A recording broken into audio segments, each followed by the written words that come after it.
I'm a theologian, which means I was popular in the 13th century and it's been downhill since then. So I'm not an economist. I'm not the son of an economist, to sort of quote the prophet. I am a theologian. We were offered 4 questions for our brief remarks, and I'll begin with the last question posed. How do your religious beliefs inform your positions? The primary way that my religious beliefs inform my position about the free market is in my understanding of freedom.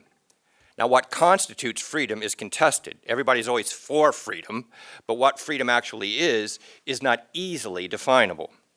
At least since Isaiah Berlin's famous 1958 lecture, Two Concepts of Liberty, freedom has been divided between what's called negative freedom or negative liberty and positive liberty.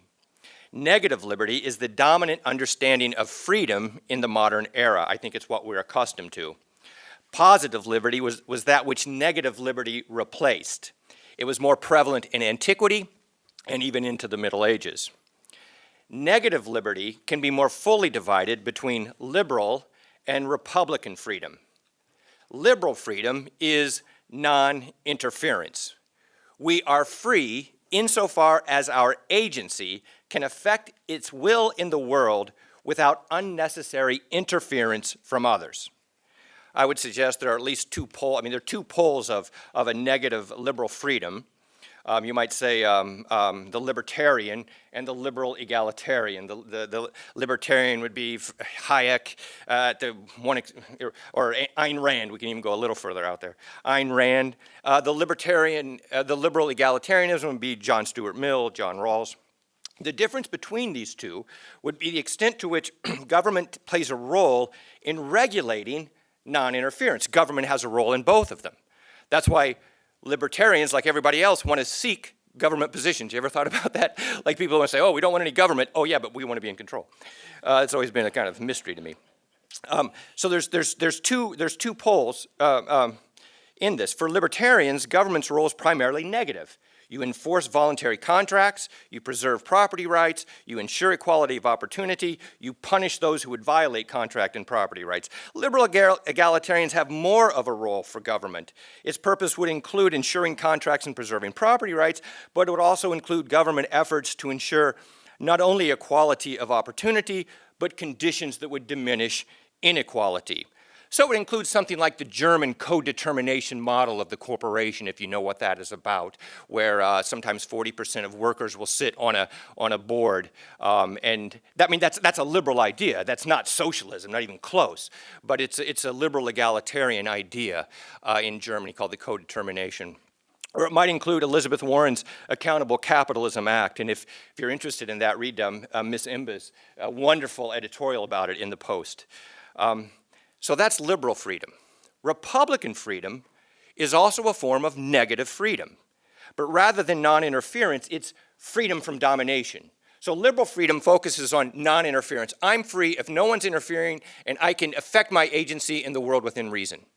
Republican freedom is freedom from non-domination. I'm free inasmuch as neither a majority nor a minority can dominate me in my agency. Republican freedom requires government involvement in policies of reconstruction to address historic wrongs, acknowledging them and seeking to repair them. Republican freedom was attempted in the United States during Reconstruction, but it's not been a dominant form of freedom in the United States. The Civil Rights Movement, Dr. King's Economic Bill of Rights, I think, could be seen as a Republican view of freedom.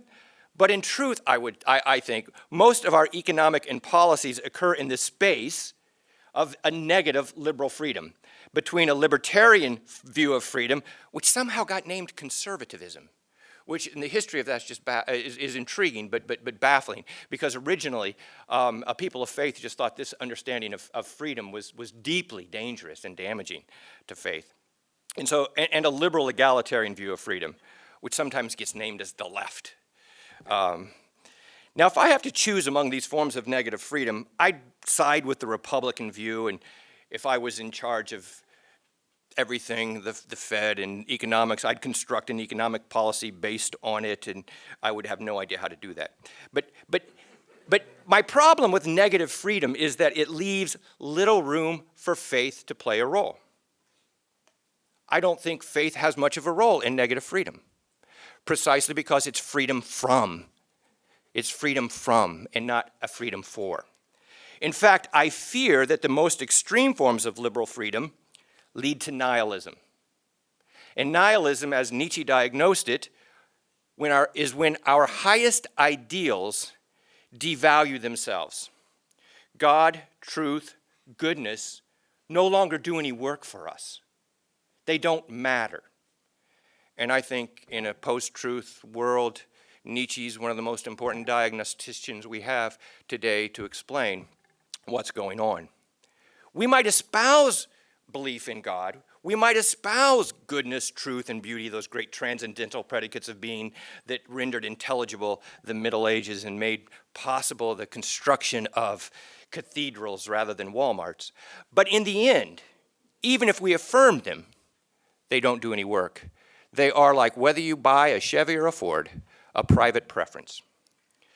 It comes as no surprise then that Nietzsche had the madman seek God to no avail in the marketplace. That's how his account of the death of God happens. The madman goes to the marketplace and says, I seek God, I seek God. It's intentional.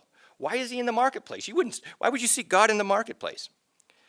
It was in the marketplace that the madman could not find God and finally had to proclaim, God is dead and we have killed him. I find Corey Robins convincing when he tells us that many of the leading economists, especially the Austrian school, which gave us, I think, our dominant account of value today, that many of them were leading theoreticians of Nietzsche's movement, as Hayek was. Rand was a close follower of Nietzsche, stating, quote, this is a quote, "The secret of life is you must be nothing but will. Know what you want and do it. Just do it." Completely nihilistic. It comes as no surprise that Ludwig von Mises praised Atlas Shrugged. For Nietzsche taught that value is entirely subjective. It is nothing but preference. The world is meaningless, just neutral, raw material until our will gives it value. Anyone who has faith has to reject that proposition. Anyone who looks at the world and sees God's handiwork, sees creation, and not just raw natural resources, must reject this view of value.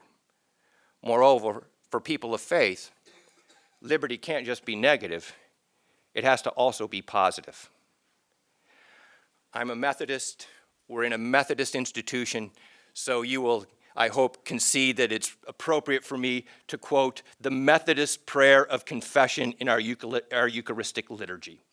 In that prayer we say, after we've confessed our sins, that we seldom love God, we seldom love our neighbor, we haven't heard the cry of the needy, and on the whole we've been lousy excuses for Christians.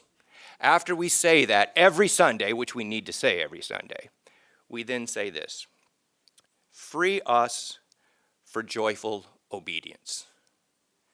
Free us for joyful obedience. We are free not when we have to choose among a variety of options.